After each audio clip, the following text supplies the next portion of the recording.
कि महाशिवरात्रि के दिन हम लोग सब साथ शिव की स्तुति गा रहे हैं। शिव यानी सदाशिव, इन्हीं से सृष्टि शुरू हुई है और इन्हीं में खत्म होती है। सबसे पहले अगर आप ब्रह्म को समझे तो ब्रह्म से शक्ति और शिव जैसे कि एक सेल के अंदर उसका न्यूक्लियस होता है, उसी की तरह शिव और शक्ति सबसे पहले ब्रह्म में स्थापित होते हैं। सृष्टि कैसी हुई, किस प्रकार ये घटना घटित हुई, किस प्रकार ब्रह्म शिव और शक्ति के रूप में प्रकट हुए, ये सारी बातें मैं आपको शनिवार और रविवार में बताऊंगी।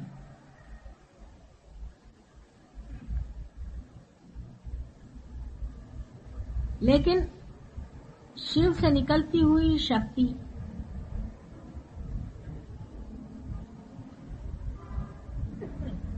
जब एक पाराबोली में घूमती है, जब एक प्रदक्षिणा लेती है, तो एक एक विश्व तैयार होते हैं। ऐसी अनेक प्रदक्षिणाएं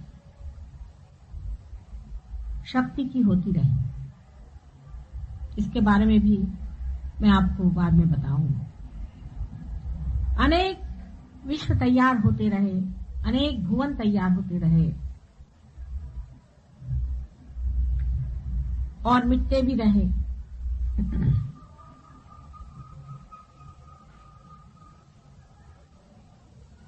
शिव से शक्ति हट करके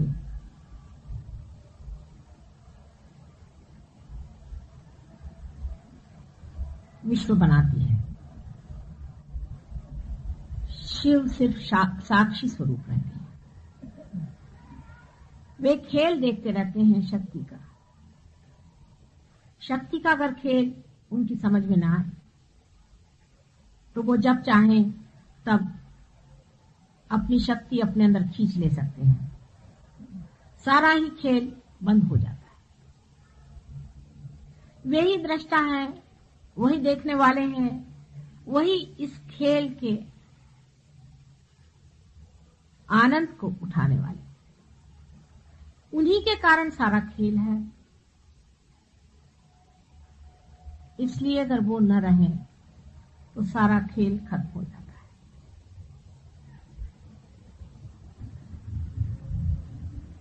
वो स्थिति है,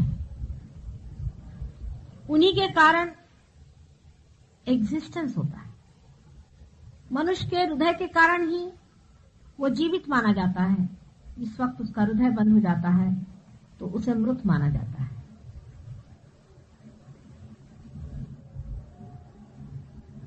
जब शिव अपनी आंखें बंद कर लेते हैं तो उसे संहारक कहा जाता है। वही स्थित होते हैं और वही लय हो जाते हैं। क्योंकि वो स्थित हो सकते हैं, वो लय भी हो सकते हैं।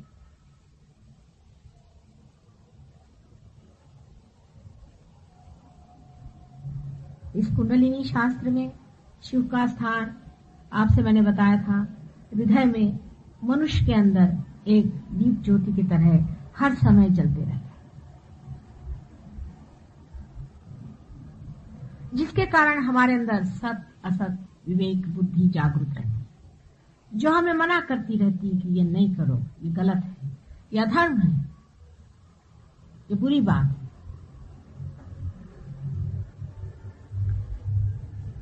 ये कपट है, ये लोभ है, ये मद है, ये मत्सर है, ये अधर्म है, ये मनुष्य की प्रतिष्ठा से गिरा हुआ काम है, ये शोभनीय नहीं है। लेकिन मनुष्य में जो स्वतंत्रता है उसे वो पूरी तरह से उपयोग में लाता है और शिव की अवहेलना करता है। शिव सारे संसार का गरल पी लेते हैं। जितना भी विष हमारे हृदय में बसा रहता है,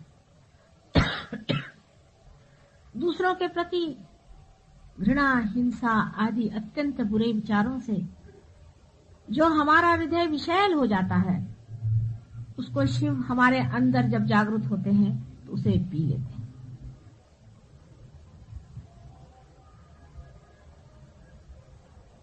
शिव का खाद्य ही, उनका पीना ही गरल है।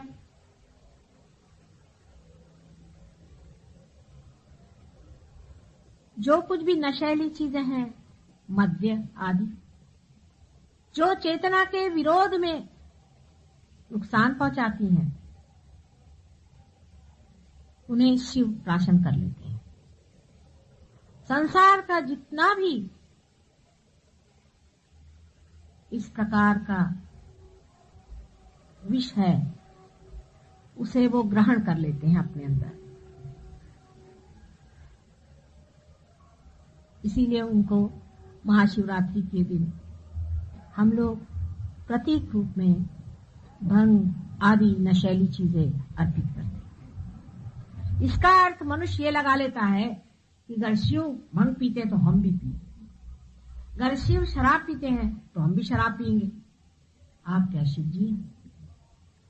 उनके पांव के धूल के बराबर भी आप हैं। जिन्होंने संसार का सारा गरल पी लिया, उसके भी पीने वाले कोई चाहिए। देवी सारे भूतों को खा जाती है।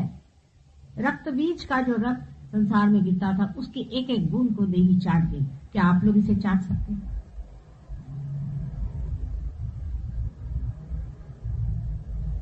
आप लोगों का क्या उनसे मुकाबला है, जो आप शिव जैसे भंग पीने निकले? शिव चाहे दुनिया भर की भंग पी ले, उन पे चढ़ती नहीं। आप लोगों का ये हाल है। शिव एक दैवी संपदा, अवतरण है। अवतरण हम समझते नहीं चीज क्या होती है। उसका लोहा ही दूसरा होता है, उसकी व्यवस्था दूसरी होती है। क्या आप उस तरह से बने हुए हैं? क्या आप उस कार्य के लिए बने हुए हैं कि दुनिया भर का आप जहर पी लें? बहुत से लोग ये कहते हैं कि मां हमारे कुछ शराब चढ़ती नहीं।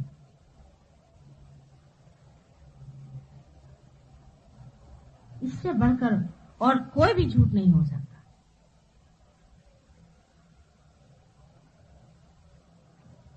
कुछ बड़े बड़े गुरु भी, जैसे कि साईनाथ शिरडी के, वो भी एक अवतरण थे। वे चिलम पीते थे, तो अब सब लोग चिलम पीने लग गए। क्या आप साईनाथ हैं? वे तो इसलिए पीते थे कि आपके हाथ कोई चिलम ही न लगे, सबकी चिलम ही पी डाले एकदम। सबकी चिलमें पचाने के लिए वो पीते थे। क्या आप लोगों में ये शक्ति है कि आप चिलम पी सकते हैं? उनको कैंसर नहीं हो सकता था।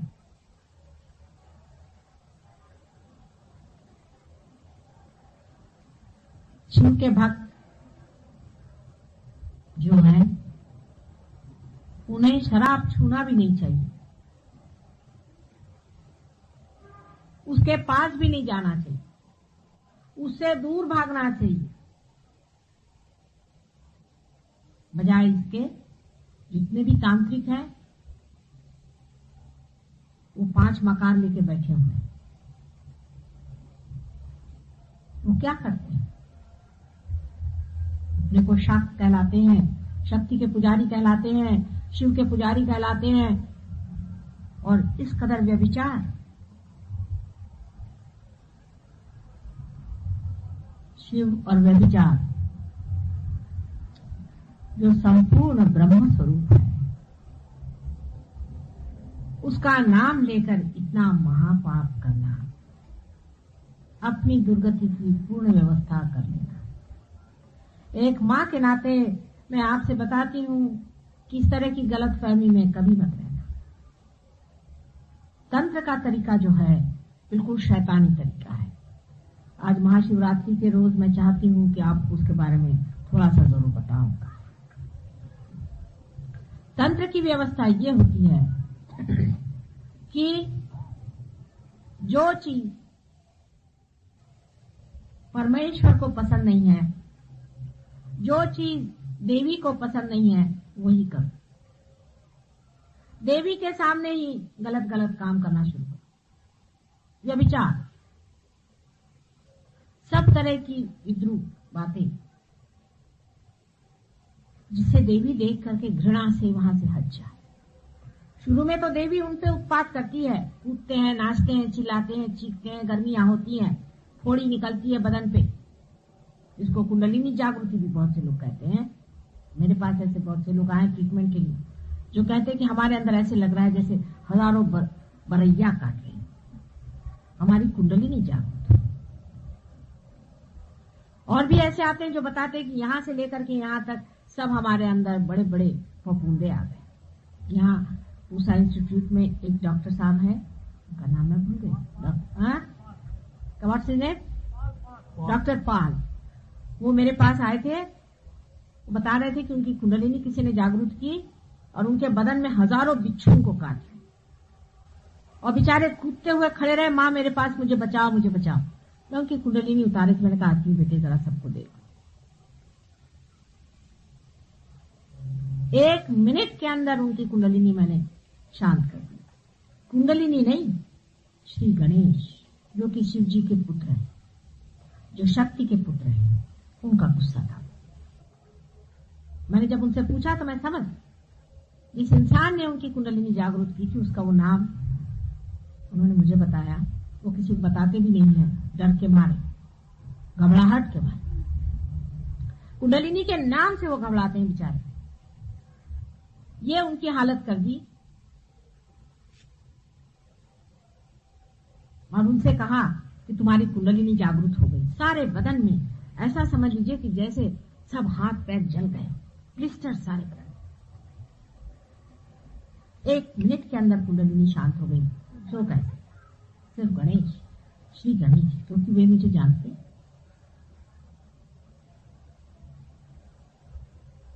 ऐसे तांत्रिकों से बहुत बच के रहने की जरूरत है।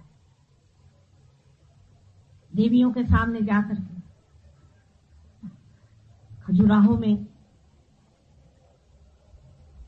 आप जाके देखिए, इन तांत्रिकों ने क्या उत्पात कर रखा है। 6वीं सदी में शंकराचार्य के बाद में तो इन्होंने एक नया ही जंग खड़ा कर। जैसी देवी की बात उन्होंने कही, उन्होंने सोचा कि हाँ अब मां का राज्य आने वाला है, चलो इसके पीछे लग जाओ। उस वक्त के राजा लोग बहुत ही गिरे हुए, बहुत ही बुरे नजर से देवी की ओर देखते थे। इतने दुष्ट लोग उस वक्त राज्य करते थे, पूरा पट्टा की पट्टा यहां से बंगाल तक। और उनके जो मंत्री लोग थे वो यही थे, जैन। जैन लोगों में खाने के मामले में तो पट्टे बांध के घूमते हैं मुंह पर। औरत के मामले में कोई झगड़ा नहीं, मुंह पे पट्टे बांध के घूमने से सोचते हैं हो गया। वो कृष्ण को नाम धरते हैं कि वो संहारक था, राम को नाम धरते हैं वो संहारक था। हालांकि महावीर बहुत ऊंची चीज है। जैसे हमने सबका ही ठिकाना किया है, ऐसे जैनियों ने महावीर का भी ठिकाना कर दिया। ये तो सभी के एक एक ढंग होते हैं। उन्होंने ये प्रथा चलाई कि छोटे छोटे लड़के लड़कियों को भी वो आश्रमों में भेजते थे, जैसे कि पोप करते हैं। उस वजह से इस कदर अनैतिकता बढ़ गई, जबरदस्ती की बात। यहां तक कि ब्राह्मणों ने भी ये बात उठाई कि विवाह के पश्चात भी मनुष्य को बिल्कुल संयमित रहना चाहिए और ब्रह्मचर्य में रहना चाहिए। बिल्कुल अननेचुरल सी बातें, उसके जो दबाव से खजुराहो जैसी गंदी चीजें तैयार हो।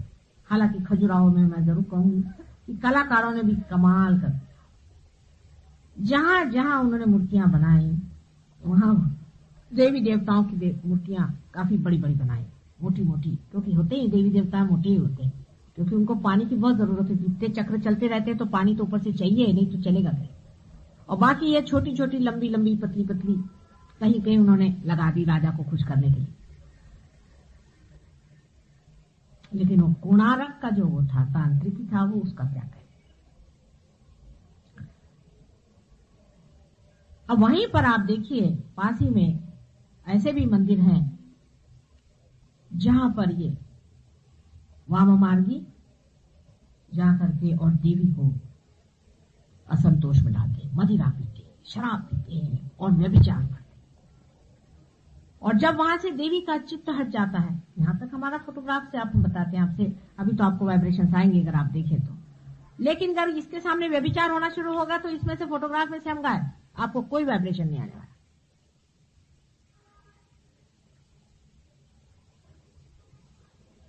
चित्त हट जाता है, वहां चित्त ही हट गया, क्योंकि व्यभिचार और गंदगी के पास देवी क्यों रहने चली।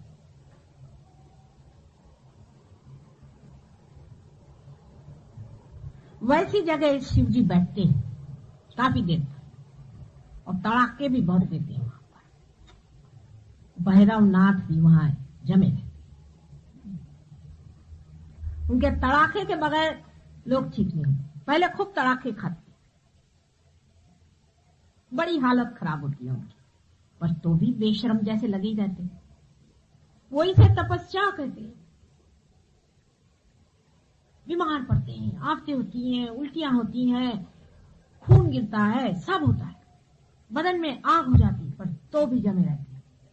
फिर शिव जी भी वहां से लुप्त हो जाते हैं।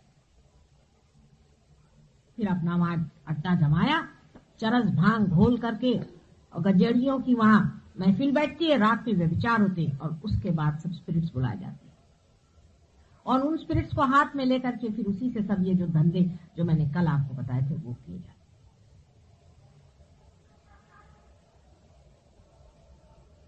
शिवजी के भोलेपन की ये हद है, इतना इनोसेंस का वो पुतले हैं कि जब रावण ने उनसे कहा कि अब तुम मुझे अपनी शक्ति ही दे दो, तो उन्होंने उसको भी दे दिया। इतना भोलापन, निष्पाप, जिनको कि पाप ही क्या है नहीं मालूम, पाप को भी खा जाए, सबके सब चीज खा जाए, लाओ जो कुछ खाना है खा जाए। जैसे गंगा में सारे पाप धुलते हैं कहते हैं, सो आप समझ सकते हैं कि गंगा में इसलिए पाप धुलते हैं कि शिवजी के जटा से उतर आई, इसीलिए। जिनके जटा को छूने से ही इतने पाप धुलते हैं, जो स्वयं साक्षात जो होंगे सो क्या होंगे सो बता दी। जिनका साक्षात करने से ही सारे जिसके पाप धुल जाते हैं, जिनको याद करने से ही सबके जो जितने भी भवसागर के जितने भी लगे हुए पशु पक्षी के तरह से चिपके हुए जो कुछ भी गंध मैल आदि जीवित और निर्जीव जो कुछ भी हो, सारी बाधाएं हैं जिसकी खत्म हो जाती है। ऐसे शिव जी के लिए लोग ये कहते हैं कि व्यभिचार से शिव जी खुश होते हैं। ऐसे संसार में क्या बात की जाएगी।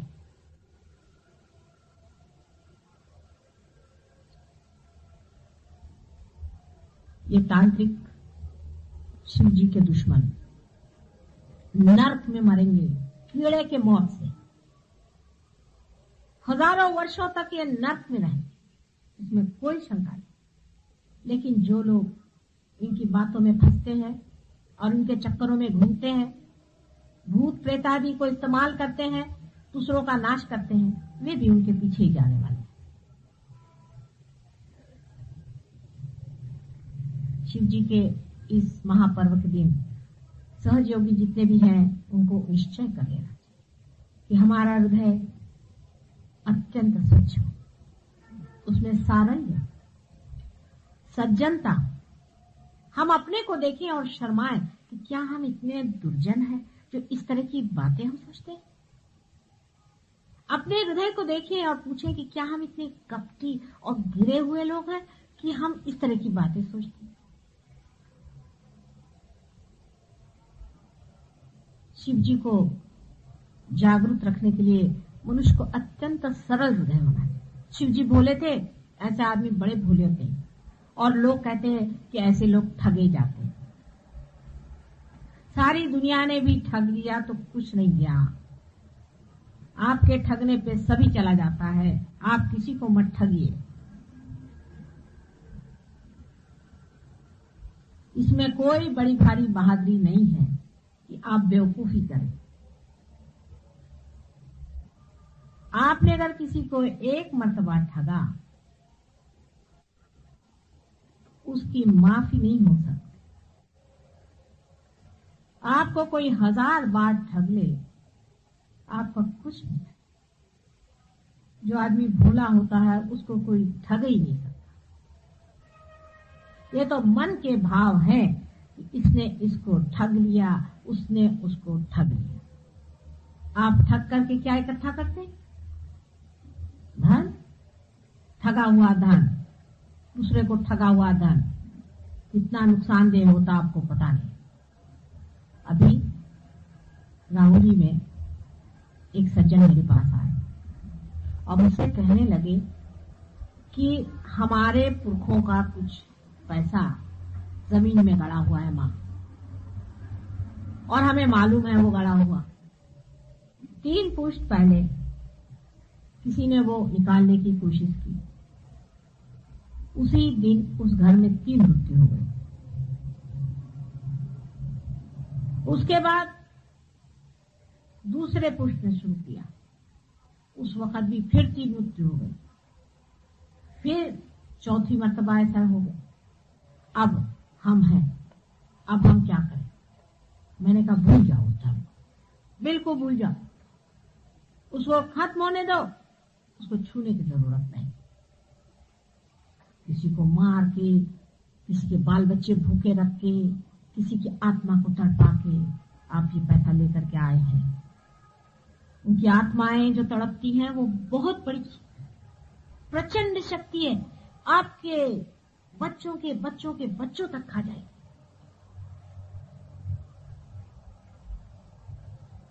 ये शिव जी के काम है, ये शिव जी के काम है। शिव जी भोले बहुत हैं, लेकिन उनका गुस्सा आप जानते थे, उनका गुस्सा भयंकर, और उनके गले में जो नाग रहता है वो सब समझता है। जो कोई भी इस तरह से किसी की आत्मा को दुखी करेगा, क्योंकि आत्मा में शिव जी का स्थान,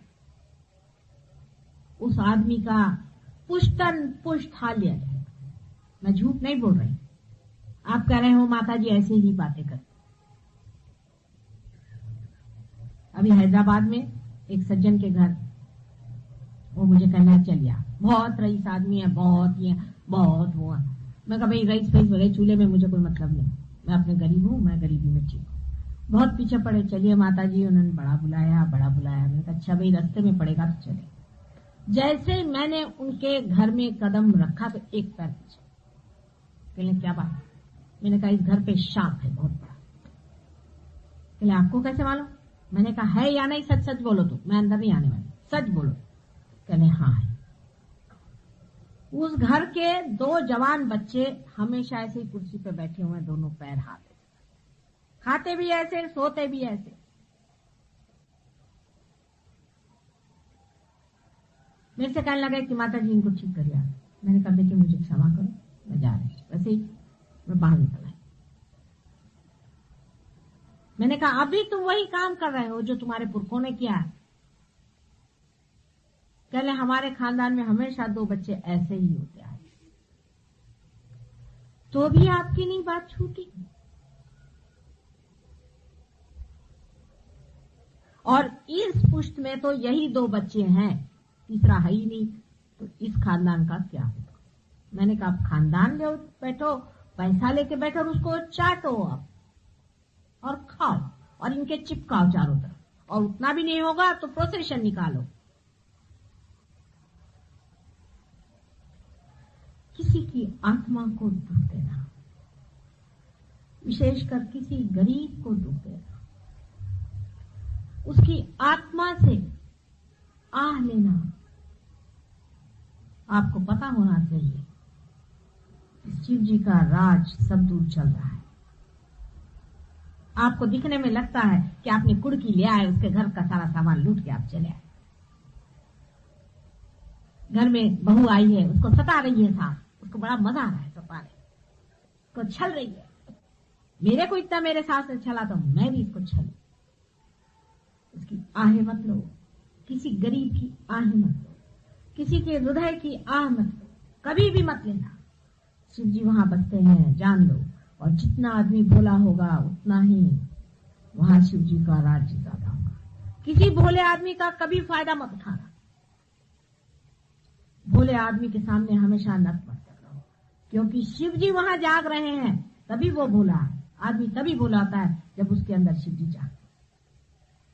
भोले आदमी को लोग बहुत सताते हैं, उसको छलते। जिनको खासकर पैसे का बहुत समझ में आता है, 1-1, 2-2 पैसा जो जोड़ते बैठते हैं, वो भोले आदमी को उल्लू बनाते फिरते हैं। पैसा तो कभी मिल भी जाएगा, लेकिन शिव जी के शाप से आप विमुक्त नहीं हो सकते। आप कहेंगे कि माँ तुम यूं हमें डरा रही हो। मैं बिल्कुल नहीं डरा रही हूँ, मुझे सजग कर रही हूँ। सजग हो जाओ।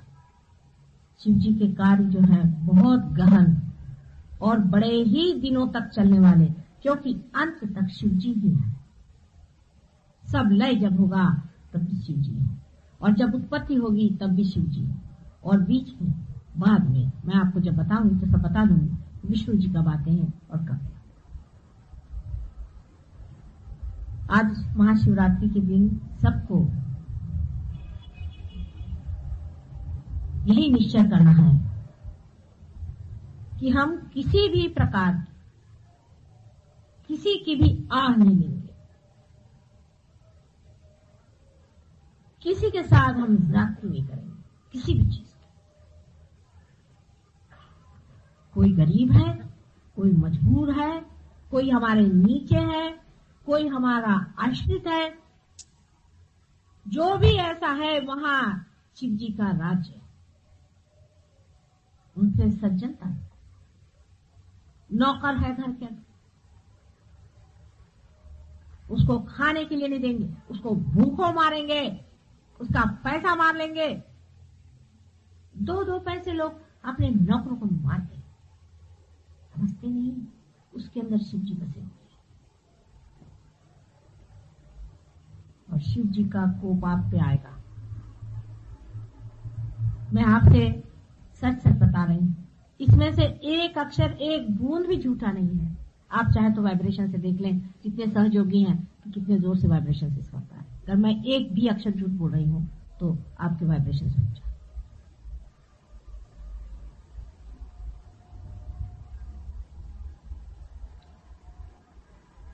किसी के साथ जाति करना शिव जी के सामने गुनाहगार होना है। सज्जनता, सौजन्य, नम्रता, झुकना, ठगा जाना भी ठीक है। शिव जी का लिख दिया नाम, ठगे गए थे बेटे, कोई बात नहीं, मैं देख लूं। अरे उनके पास भैरवनाथ खड़े हुए हैं, एक सोटा लगाएंगे उनको तो ठीक हो जाओगे तुम लोग साथ।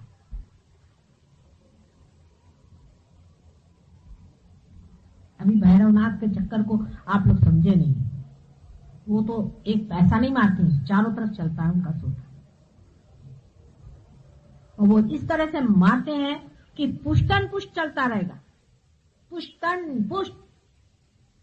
उनसे हनुमान जी जरा हल्के हैं मामले में, थोड़ा बहुत ठीक है, पर भैरवनाथ जी के बीच में न जाना। इसलिए अपने से जो नीचे है, अपने से जो दलित है, अपने से जो आश्रित हैं, अपने ऊपर जो निर्भर हैं, उन सब पे रहम, उनसे अत्यंत प्रेम, कंपैशन। शिव जी को देखिए बैठे कहाँ हैं? स्मशान में, जहां कोई भी नहीं बैठ सकता, राख में बैठे। इनसे बढ़ के कम्युनिस्ट राख को खोलने शादी में आए तो राख फांस गया, गले में वो सांप आप लेकर के, नंदी पे सवारी। बताइए बैल पे कोई बैठता?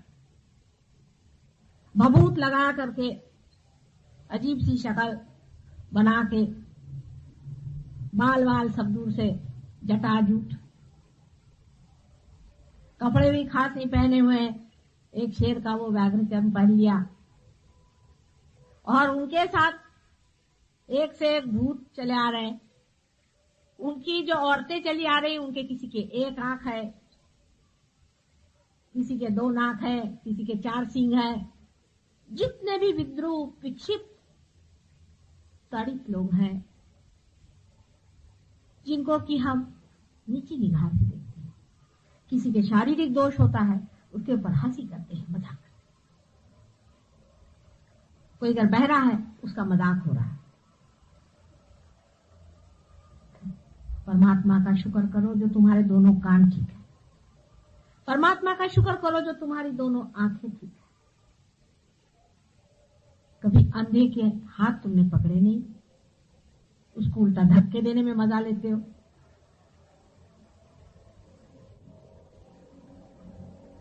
ऐसे शिव जी भगवान को देखो कि उनकी बारात आ रही है, और पार्वती जी के घर के तो सब लोग बड़े बड़े हैं, विष्णु जी उनके भाई खड़े हुए हैं साथ में, सब बड़े सोफिस्टिकेटेड लोग हैं एक साइड में, और एक साइड में ये बारात चली आ रही शिव जी की। पर किसी की हिम्मत नहीं कि शिव जी को हंसे या उनके लोगों पर हंसे। दुनिया भर के जितने विद्रूप और कद्रू लोग हैं, सबको लिए चले आ रहे हैं बड़ी शान से, नीची निगाह से नहीं। हम लोग तो अगर हमारा बाप गरीब होएगा तो उसको दफ्तर में आने को बनेगा, मेरे मत आना भैया, उसको कपड़े भी नहीं देंगे। अपने बाप से तक हम शर्माते हैं, इतने हम गुरु हैं लोग। सबको बड़ी शान से लिए चले आ रहे हैं कि वाह भाई वाह। कोई बेचारे रंग धुड़ंग, बेचारे कपड़े नहीं, कुछ नहीं, जैसे भी हैं चले आ रहे हैं शिव जी के साथ। अब पार्वती जी देखे घबरा रही, मेरा दूल्हा भी आया मेरे घर तो मेरी नाक कटा रहे हैं। कोई 2-4 अच्छे तो ले आते कम से कम सामने में, लेकिन अब बोले तो बोले क्या, भैरवनाथ जी सामने चले आ रहे हैं, तो चैन की शादी भी क्या।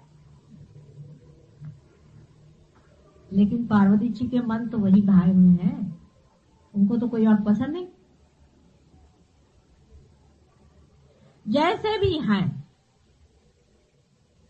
ससुराल के लोग, जैसे भी है, चाहे उनके यहाँ औरतों की एक ही आंख हो, लेकिन तो भी पति के घर के लोग आए, उनका मान, उनका पान, उनको नीचे निगाह से देखना। क्योंकि मैं बड़े विष्णु जी के घर, मेरे भाई खड़े हुए हैं विष्णु जी जैसे, कुबेर जिनके घर में पानी भरते हैं, और मैं हिमालय की बेटी हूं।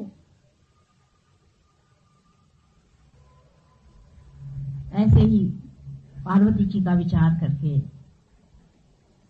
हमें ये सोचना चाहिए कि संसार में जिस शिव जी को हम मानते हैं, जिनके ऊपर सारा संसार निर्भर है,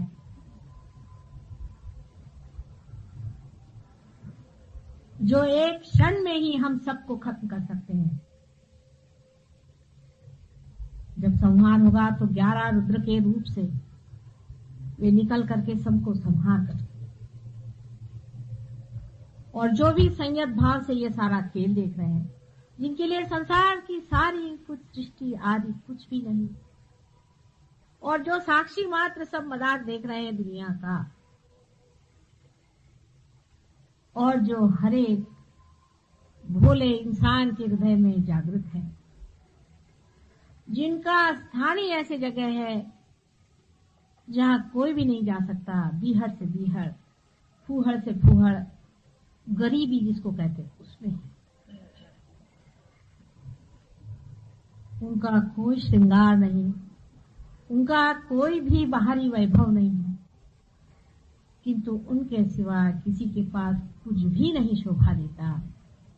ऐसे शिव जी को जो इंसान मानता है वही इंसान है, क्योंकि वो इंसानियत को मानता है। इसलिए नहीं कि फलाना एक बड़ा भारी अफसर है, क्योंकि फलाने के पास इतना रुपया पैसा है, क्योंकि फलाने के पास इतनी विद्या है, दूसरे के पास में ये है, पर इसलिए कि एक बड़ा मानव है, वो चाहे गरीब है, चाहे अमीर है, चाहे छोटा है, चाहे बड़ा है, लेकिन एक बड़ा मानव है। और बड़ा मानव वही होता है जो साक्षात शिव जी के चरणों में है। आज का दिन ऐसा नहीं है कि आपको मैं दुखी भी करूं, क्योंकि आज का दिन है बहुत दुख का। लेकिन एक बात मैं जरूर बताऊंगी कि महाशिवरात्रि के दिन उपवास करने की कोई जरूरत नहीं, बिल्कुल उल्टी बात है। जिसने भी ये बात कही है, पता नहीं इसका क्या शास्त्राधार है, मैं पूछती हूँ, मुझे बताएं कोई भी पंडित कि कौन सा शास्त्र में लिखा हुआ है। शिव जी के विवाह के रोज आप लोग क्या उपवास करेंगे? क्यों साहब?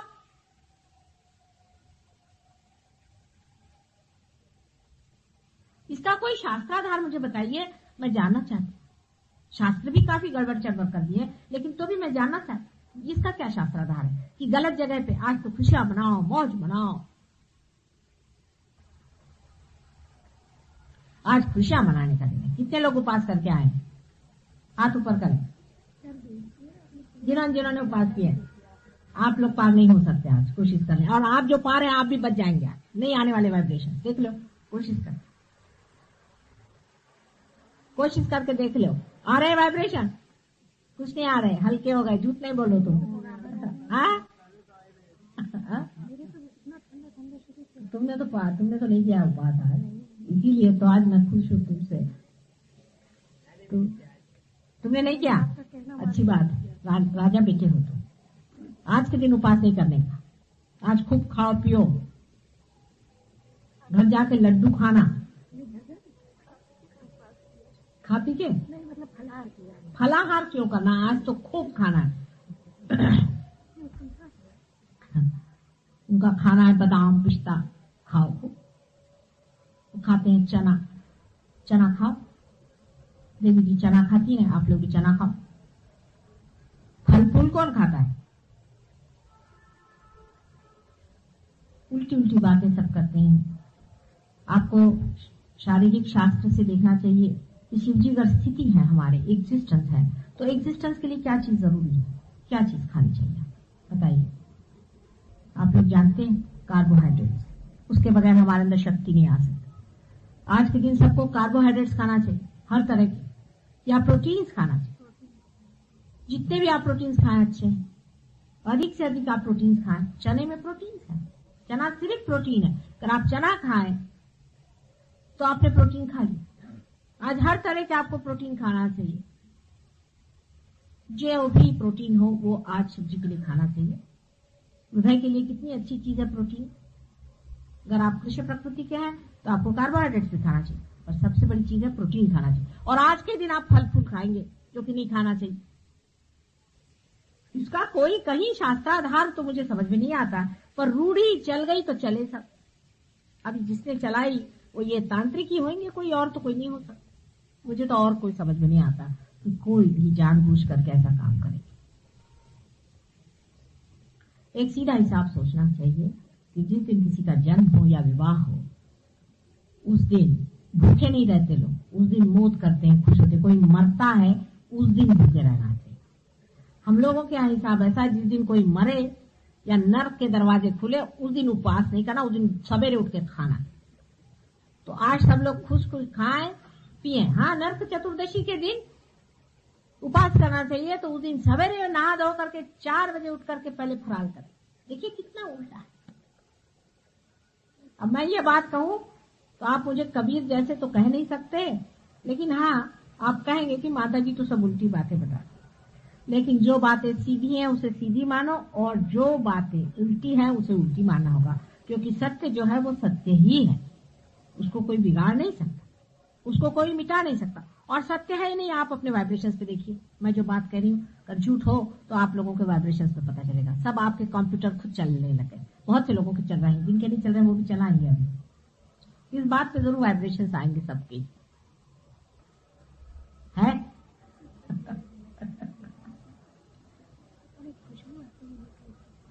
खासकर तुमने तो बहुत ज्यादा सूची का स्थान है, भोली जो हो बहुत ज्यादा।